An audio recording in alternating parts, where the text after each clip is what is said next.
that there would be this many. I have to tell you, I was just sitting there and I thought, well, I had no idea there were this many people. And I have to tell you one little story.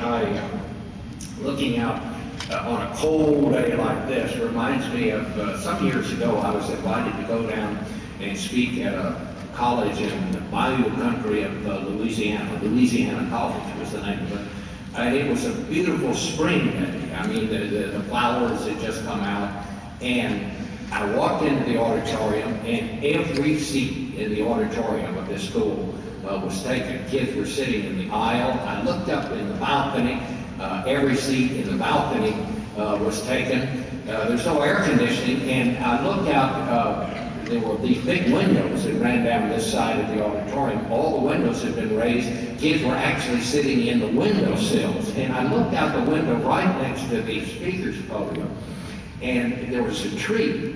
And I mean, this is true. 3 kids had crawled up that tree, climbed up that tree, and were sitting on one of the branches looking into the auditorium.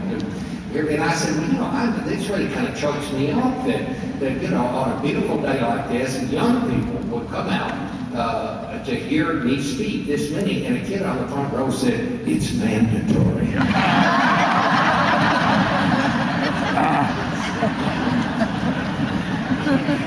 I know what, nobody made you come today, and I want you to know I really do appreciate that. I want to take as my text today something that Helen Thomas, who's a longtime reporter for UPI, and was the first reporter I met when I came to Washington, something she once said. And I bet everybody here knows who Helen Thomas is. I have never addressed an audience that at least 80 or 90% of the people there didn't know. I think she's the most well-known person in America, probably more well-known than our presidents and former presidents. But be that as it may, when I first came to the Washington Bureau of CBS News, I had been at CBS News 40 years now this January. I've actually been a reporter for 52 years. I got my first job when I was 20 years old. I was still in college, so you now know how old I am. 52 plus 20.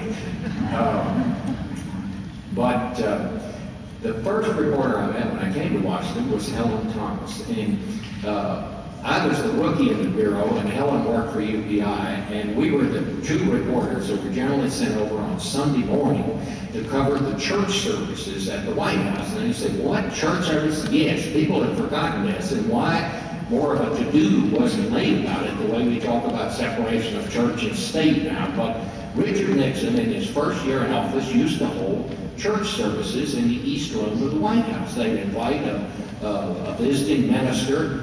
They would hand out little programs. Everybody would sing hymns.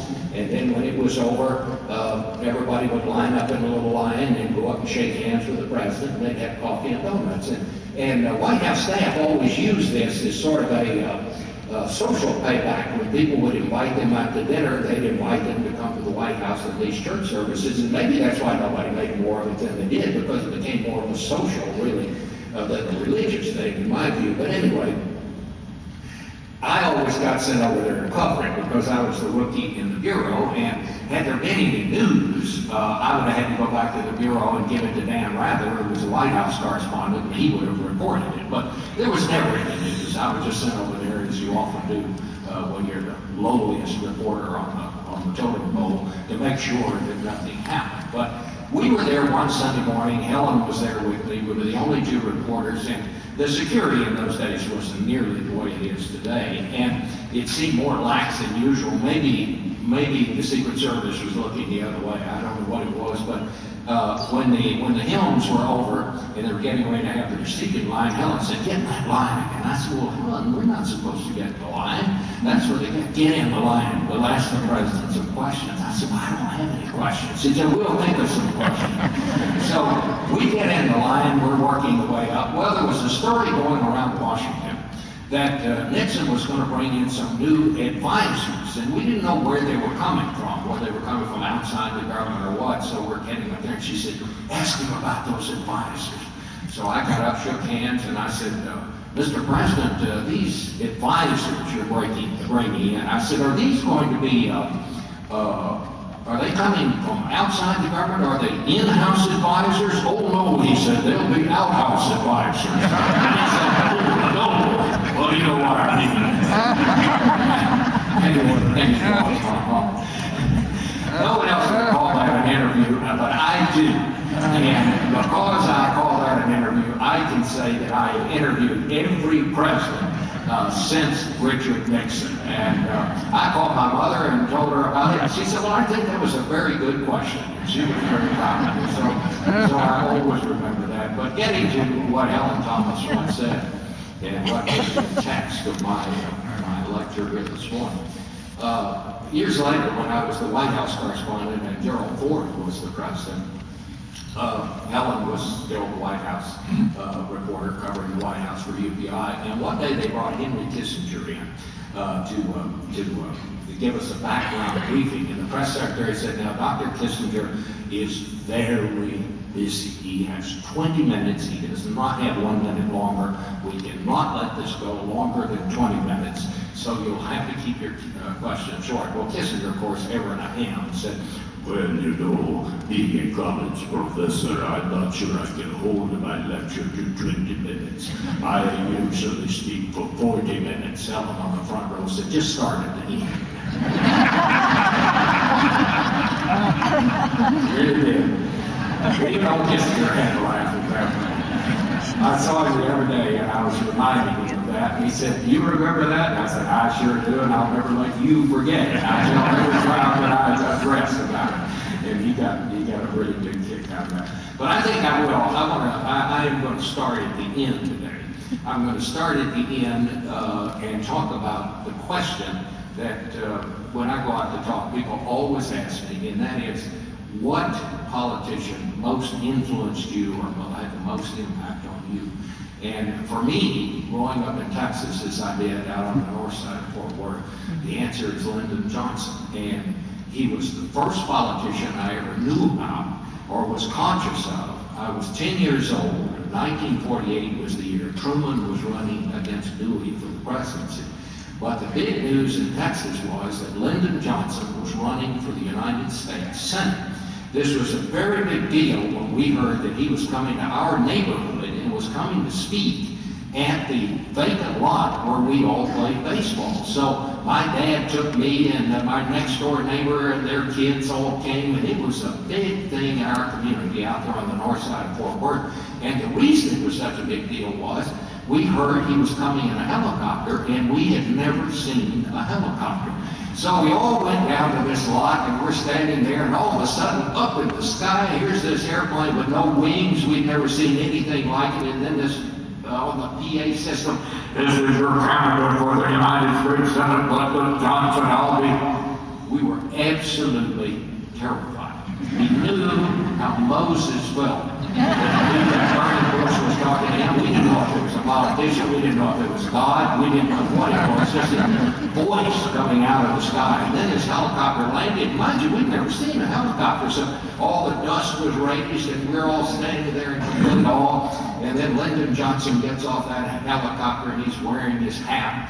And he gave this rousing speech. And at the end of it, he took that hat off, threw it out into the crowd, waved goodbye, got on the helicopter, and flew away. I mean, what a scene. Years later, I told that story to Jake Pickle, who was a longtime congressman from Austin. And Jake said, oh, yeah, that was my job in the campaign. And I said, what? He said, I was the hat catcher. And I said, what? He said, let me tell you something. Lyndon Johnson was the tiniest person on the face of the earth. He was not going to waste a hat on a political rally. So he said, my job in the campaign, and I got paid to do this. He said, I was a student at the University of Texas, and wherever that helicopter was going, I'd drive there, get there early, get on the front row. And it was not until Lyndon looked out there and saw me that he would take that hat off, and then he'd throw it directly to me. I'd get it, run around behind the helicopter, give it back to him, and he'd fly on to the next place. And he said, I'd like to drive like hell to get there before he did. You know, I just love that story. And I have told it for years because it is such a contrast. It tells us and gives us such an example of how the difference in politics of that day and the politics of today. I told that as an example of the difference until this campaign. And that's what I want to talk to you about today. You know, suddenly we saw this year a different kind of campaign from both Republicans and Democrats. The first thing that was put to light this year was that the American people have lost interest in politics. I never believed that. I know now that it is not true. Think about what happened. More people saw Barack Obama deliver his acceptance speech at the Democratic Convention. More people saw that on television than watched the opening ceremonies of the Olympics. We saw again that big crowds were back. You know, it had gotten to the point in this country that television and these nasty commercials had come to dominate campaigns to the point that the candidates weren't holding public rallies. They said, you know, they could hold them for a background for a TV commercial that was being filmed, but it was not cost effective. You know, in my home state of Texas, in the last 3 gubernatorial races, we haven't had a single public rally in Fort Worth by either candidates of either party. We haven't had one of those for the last 3 election cycles. We saw this year, last year in 2008, that crowds do count, that crowds mean something, and that we saw Barack Obama drawing 100,000 people at one time. We saw as the campaign wore on that John McCain was able to draw big crowds. People really got interested, and the campaigns really meant something. I remember early on when people tried to play down this business of Barack Obama being able to draw a crowd. They said, oh, he's just a celebrity. That doesn't amount to anything. I never believed that, because I never met a politician who said, I'm going to make a speech and I hope nobody comes. I haven't met that politician. Now, if you find him, you tell me, and I'll be glad to go out and interview him. But I am glad to say that campaigns, old-style campaigning, face-to-face campaigning, where people go into a community and talk to people, this year it came back, and I think that is a great thing for both parties and a great thing for this country. The second thing I liked about this campaign is that I'm a writer, and like Winston Churchill, I think the greatest weapon that the American people have is the English language, and those who have the ability to use it. Our most effective politicians have always been those who have managed to take advantage of the dominant news medium of their time. Think about it. During the founding of this country, most people got their news through the written word. So it was, as we look back, no surprise that the founders of this country were all great writers. Thomas Jefferson, Thomas Paine, all the way to Madison. They all knew how to write a great sentence. They knew how to move people with written words. When radio became the dominant medium that people got most of their information from in this country, the first politician who figured that out, the power of radio, was Franklin Roosevelt. You know, we remember Franklin Roosevelt these days, and especially at inauguration time, for the great line, the only thing we have to fear is fear itself.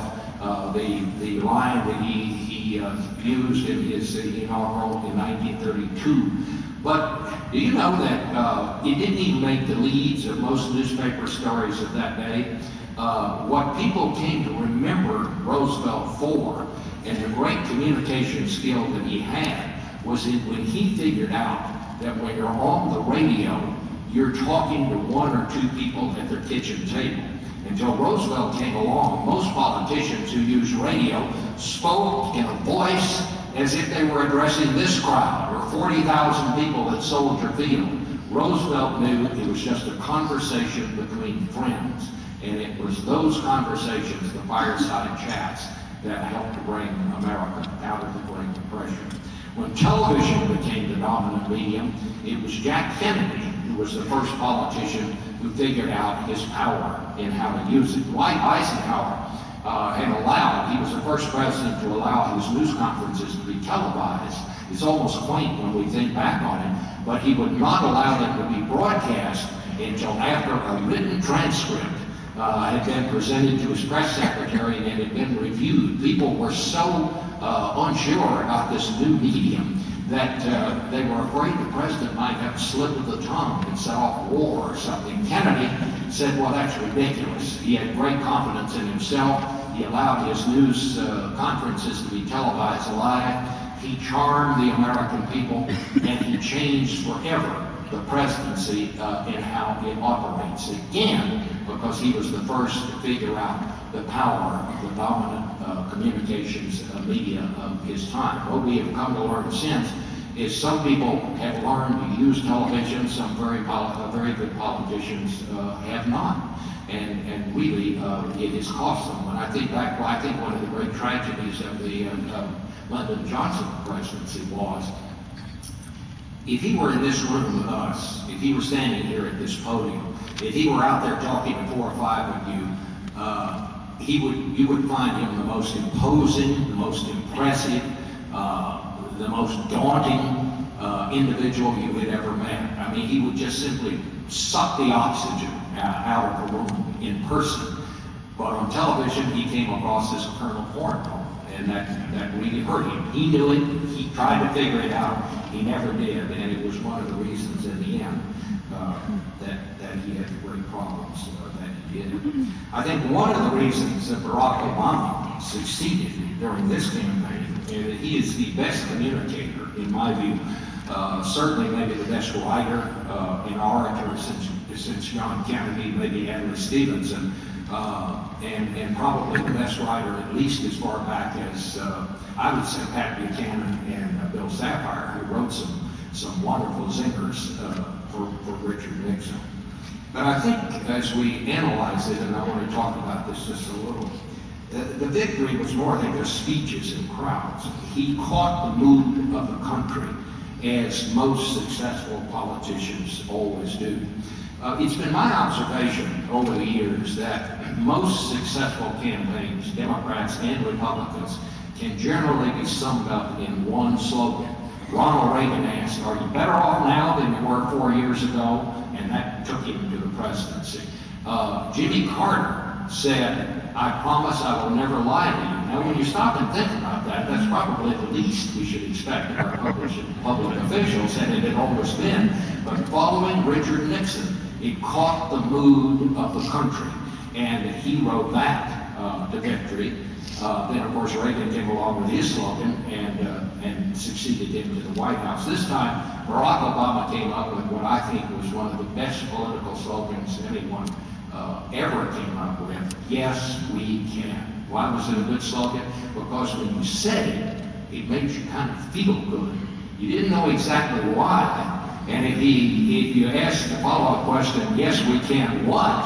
I'm not sure that his campaign could have given you a specific answer on that, but it was a wonderful slogan that really caught the mood of the country at that particular moment.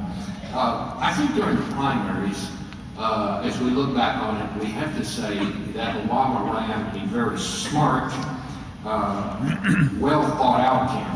And it is remarkable when you think about where he had come from in just 4 years, because he really was a person of very little experience. Hillary Clinton tried her best to exploit his inexperience. Remember those red phone television commercials?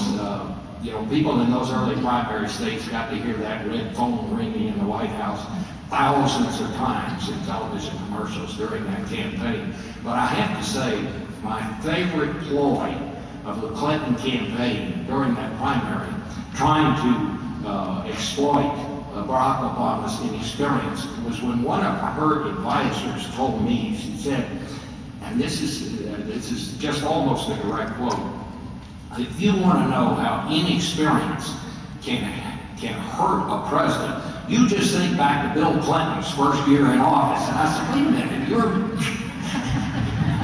you're an advocate for Bill Clinton's wife, and you're using that as an example. But they really did, and I have to say, it's that kind of thing that brings me back year after year to cover politics. You just can't make this stuff up.